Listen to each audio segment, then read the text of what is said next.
2024년 5월 10일 누가복음 22장 35절부터 38절까지의 말씀을 가지고 함께 묵상과 기도 그리고 나눔의 시간을 갖겠습니다. 먼저 오늘 본문 말씀부터 함께 듣겠습니다. 그들에게 이르시되 내가 너희를 전대와 배낭과 신발도 없이 보내었을 때 부족한 것이 있더냐? 없었나이다. 이제는 전대에 있는 자는 가질 것이요 배낭도 그리하고 검 없는 자는 겉옷을 팔아 살지어다.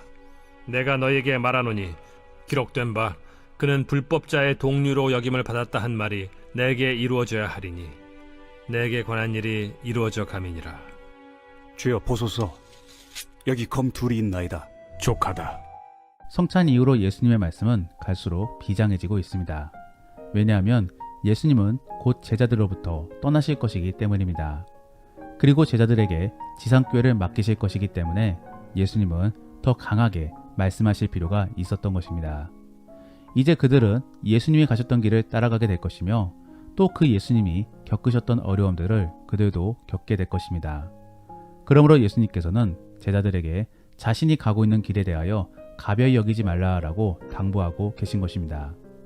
사실 우리의 경우도 돌아보게 되면은 우리는 신앙을 가짐에 있어 별 부담을 갖고 있지 않을 수도 있습니다. 그래서 그저 취미생활 중의 하나로 인식할 수도 있는 것입니다. 왜냐하면 요즘 시대는 자유민주주의 시대이기 때문에 스스로가 스스로의 의지로 신앙을 갖는 것에 대하여 누구도 뭐라고 하지 않는 그런 시대이기 때문입니다. 하지만 실제로 믿음을 갖고 또 저 천국으로 나아가는 길은 결코 만만치가 않습니다. 그러므로 오죽하면은 성화에서 막바지의 과정은 인내하고 참는 것이라고 말씀해주고 있는 것이겠습니까? 그만큼 쉽지 않은 길인 것이며 또 정말로 믿음으로 감당해야지만이 이겨낼 수 있는 길인 것입니다. 그러므로 저는 오늘 본문 말씀을 통하여 우리가 이 시대 속에서 그리스도인으로서 가져야 될 마음 및 자세에 대하여 함께 생각해 볼 수 있기를 원합니다. 그래서 그러한 태도 속에 우리가 결국에 하나님이 원하시는 모습으로 살아갈 수 있기를 원합니다. 첫 번째로 이 시대 속에 살아가고 있는 우리들은 하나님의 채워주심 및 도와주심에 대한 기억을 가지고 살아가야 될 것입니다. 실제로 우리가 믿음을 갖게 된 이유는 어느 날 갑자기 놀라운 하나님의 임재가 있었기 때문이 아닙니다. 사실 믿음이 없었던 당시에는 결코 하나님의 임재를 느낄 수 없었을 것입니다. 그러므로 우리는 그러한 역사하시는 하나님을 느끼기 위하여 우선적으로 말씀을 필두로 한 믿음이 있어야 되는 것입니다. 그러면 우리는 어떻게 해야지만이 믿음이 생기게 되는 것인가? 먼저는 복음을 통하여 하나님을 알게 되고 그러고 나서 혹시나 하는 마음속에 기도를 함으로 그 기도 제목이 이루어져 영적인 존재를 믿게 되는 것입니다.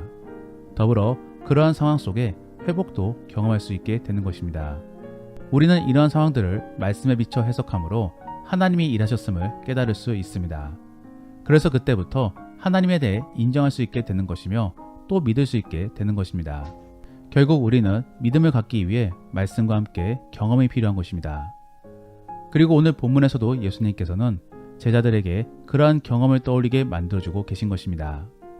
그래서 35절 말씀에 예수님은 예전에 제자들을 파송보냈던 그런 전도 여행의 일화를 떠올리게 만드시는 것입니다. 즉 그렇게 채워주시는 하나님을 떠올림으로 이제는 그러한 하나님을 위해 평생을 살아갈 것을 결단하게 만드는 것입니다. 이게 바로 우리 그리스도인들의 삶의 자세인 것입니다. 우리는 다른 세상 사람들과 마찬가지로 똑같이 어려움을 겪게 될 것입니다. 다만 세상 사람들의 입장에서는 죄로 인한 고통으로 어려움을 겪을 것이지만서도 우리는 믿음의 성장을 위하여 시험을 받게 되는 것입니다. 그럴 때 우리가 이겨낼 수 있는 방법은 과거에 받았던 축복의 기억을 떠올리는 것입니다.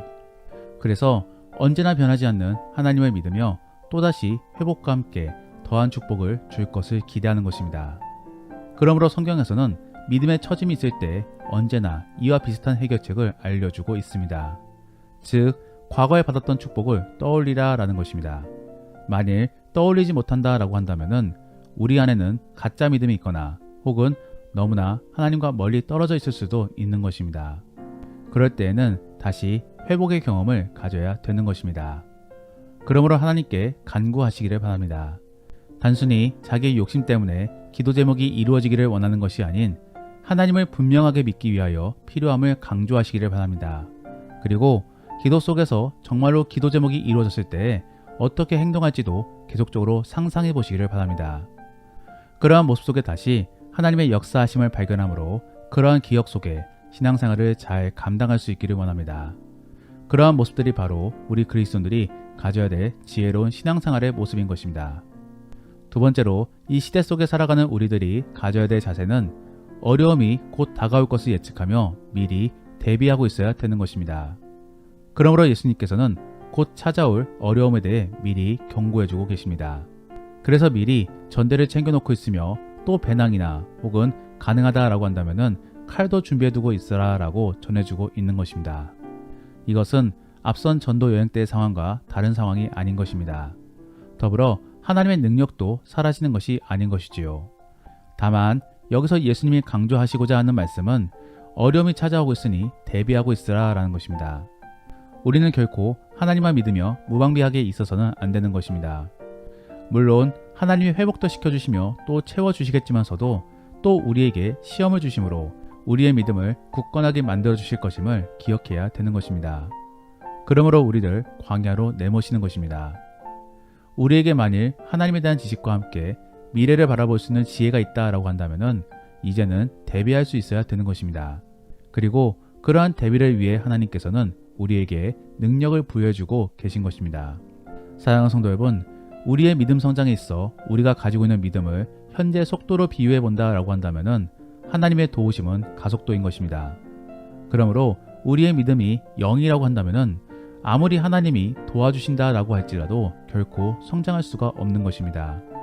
그렇기 때문에 우리도 믿음을 지키고 유지하기 위해서는 노력이 필요한 것입니다. 그래야만 하나님의 도우심에 발맞춰 우리도 믿음을 성장시킬 수 있는 것입니다. 그러면 우리는 어떻게 해서 앞으로의 어려움을 대비할 수 있는 것인가? 기도를 통하여 계속적으로 하나님과 가까워지기를 위해 노력하시기를 바랍니다. 그리고 한편으로는 앞서 언급한 말씀처럼 받은 축복에 대한 기억을 떠올리시며 앞으로 주실 축복에 대해 계속적으로 상상해 보시기를 바랍니다. 그렇게 기대함 속에 인내를 위하여 기도하시고 또 인내함에 대한 이미지 트레이닝을 가지시기를 바랍니다.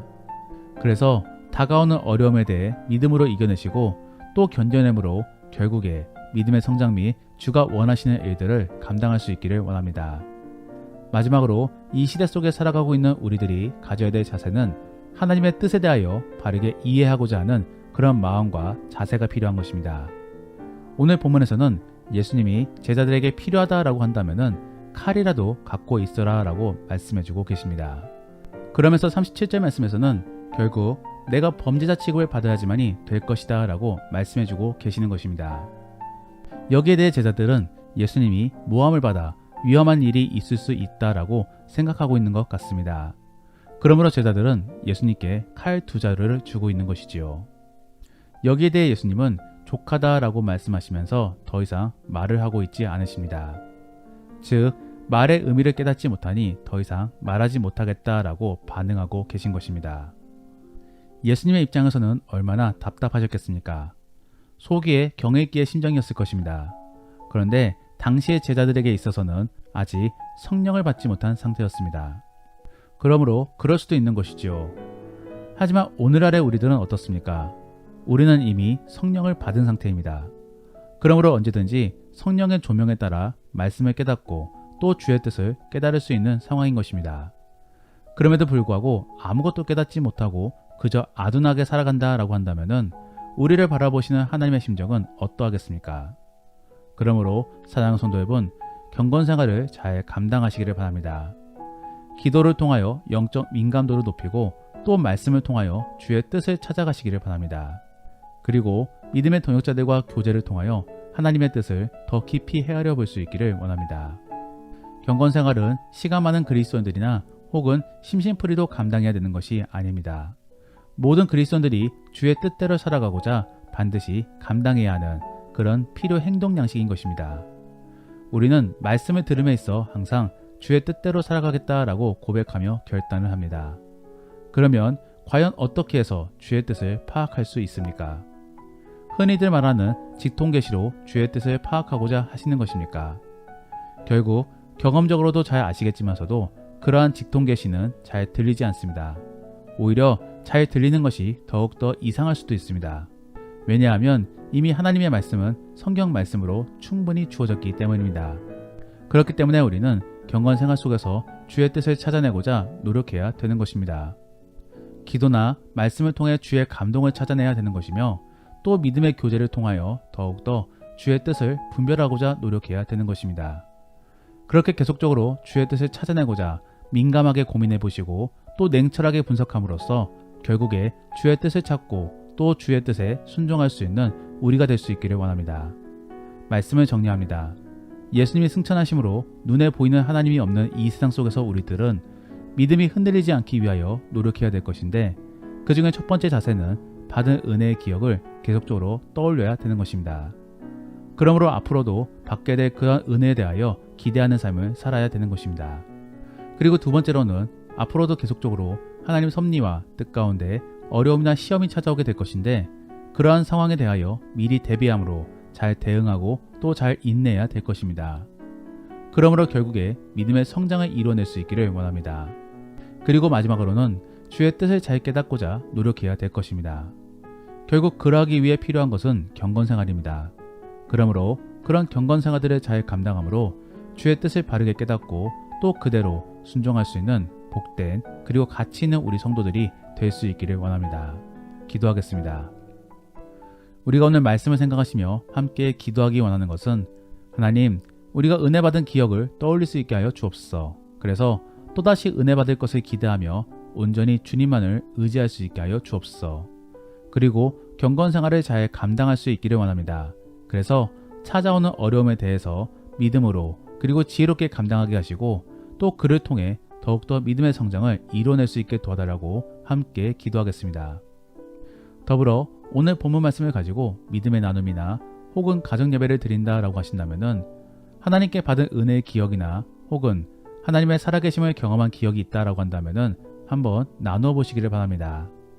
그리고 믿음 생활로 인하여 겪는 어려움이 있다라고 한다면은 무엇이 있는지를 함께 나누어 보시며 서로 위로할 수 있기를 원합니다. 그러면 이제 주님과 함께 깊은 대화의 시간을 갖겠습니다. 오늘 하루도 주 안에서 승리하시기를 바랍니다.